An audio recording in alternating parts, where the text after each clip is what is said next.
Hi everyone, it's Kathy. Thank you so much for joining me. I'm super excited to share these 3 cards today featuring the Bauble Bubbles from This Calls for Confetti.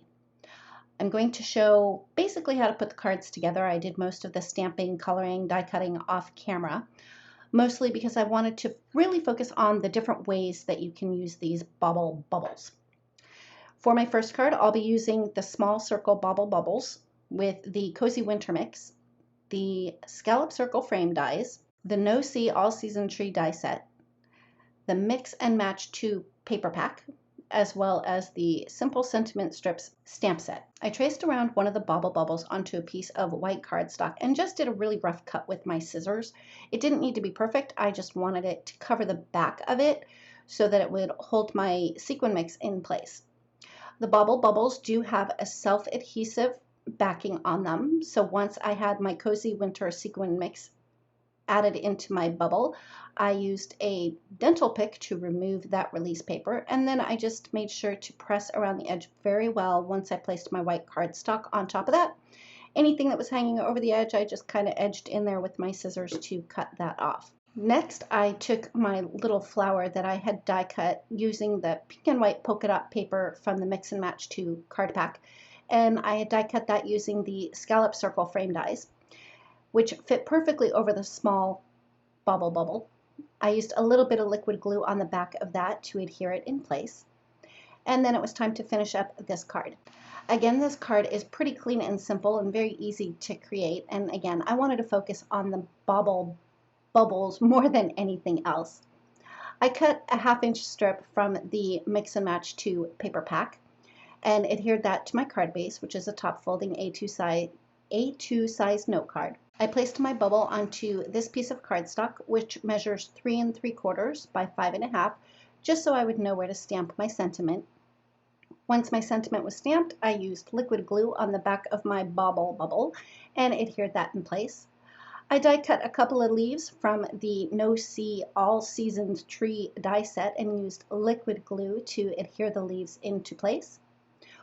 Once my leaves were in place, I put foam tape on the back side of the panel with the bubble and then adhered that to the front of my card. To finish it up, I added a couple of sequins from the Cozy Winter Mix, and because these little confetti pieces are so small, I like to put a dollop of glue on a piece of scratch paper and then dip the sequin into the glue and then place it on the front of my card. That finishes up my first card, and here's another look at the first one.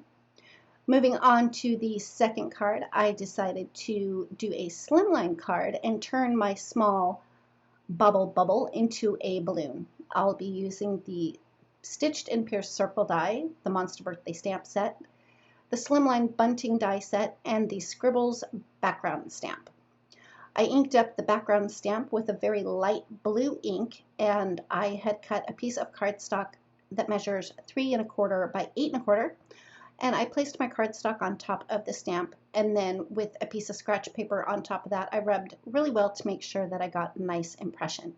Next, I needed to decide where to cut out a circle for my Bauble Bubble. I used my little monster as a placeholder, and then I ran that panel through my die cut machine to cut a circle out. I wanted to make sure that you could still see that scribble background behind my Bauble Bubble when you shook the card, so I placed my main panel onto a piece of blue cardstock that's cut slightly larger and adhered the circle into place.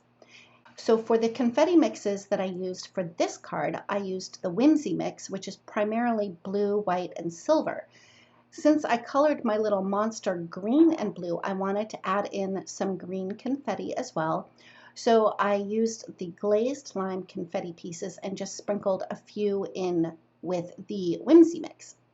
Next, I removed the release paper from my Bauble Bubble and adhered that right over the circle with my sequin mixes. One thing I noticed after I finished up my first card and moved on to this card is you can add a whole lot more of confetti mix into those Bauble Bubbles because there's so much space.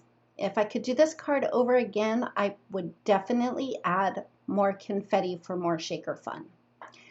Anyway, after I had my bubble adhered in place, I adhered my stamped background to the front of that blue cardstock. I had die cut the star banners from blue and green cardstock, and I trimmed them down to fit the width of my card and used liquid glue just to adhere those in place. I added a whole bunch of foam tape to the back of my little monster, and once I removed all that release paper, I added him down on the bottom. Once my little monster was adhered in place, I grabbed some blue and white baker's twine and tied a bow. I did just a small dollop of glue underneath the bubble, cut another piece of the baker's twine for my balloon string. I pressed the baker's twine into a little dollop of glue, then I added another small little dot of glue to adhere the bow, and added adhesive to the back side of my bubble panel and adhered that to a green note card, which started out at 7 inches by 8.5 inches. I scored it at 3.5 inches, so my finished card is 8.5 by 3.5. And the final step was to add a little birthday cake and add some shimmer to the stars. I'll be sure to have everything that I used, including all of the Copic markers that I used to color images, listed in the description box below for you. Now moving on to the third card, I wanted to do something a little bit different because, again, these Bauble Bubbles are deep enough to fill up with things other than just sequin mixes. I thought a coffee themed card would be really cute to do, so I grabbed some coffee beans and filled up the small rectangle Bauble Bubble. Once I had my coffee beans in my bubble, I removed the release paper and I placed a piece of vellum over the back side of that. Again, all I did was trace around the bubble and then just did a rough cut around it, and then used my scissors to trim off any of the excess vellum that was showing through. Off camera, I had used the coffee break stamp set to stamp a background, and then I used one of the dies from the Simple Windows die set to cut out a rectangle. I used my frame as a placeholder so that I could adhere down that centerpiece. Once that centerpiece was adhered down, I put some 1/8 inch score tape on the back side of my stamped panel, and I finally figured out that it's easier to add the adhesive to the back of this panel before putting in the Bauble Bubble. It makes it much easier to actually put it to the front of a card. So there's another tip for you there. Once I had the adhesive on that frame, I placed my Bauble Bubble over the centerpiece on the card front itself and then adhered my stamped panel in place. Once that was done, to finish up this card, I had added a little coffee cup that I had stamped and colored also from the coffee break stamp set, and I used the coordinating die to cut it out, and I used my tape runner to adhere my coffee cup to the front. And that is it. That finishes up my video for today. Let me know in the comments below which card is your favorite and what other things do you think you could fill up these little Bauble Bubbles with. Thank you so much for joining me. If you like this video, please give it a thumbs up. If you've not yet subscribed, we'd love it if you would. And don't forget to ring the bell so you're notified every time a new video is posted. Thanks again, and we'll see you next time.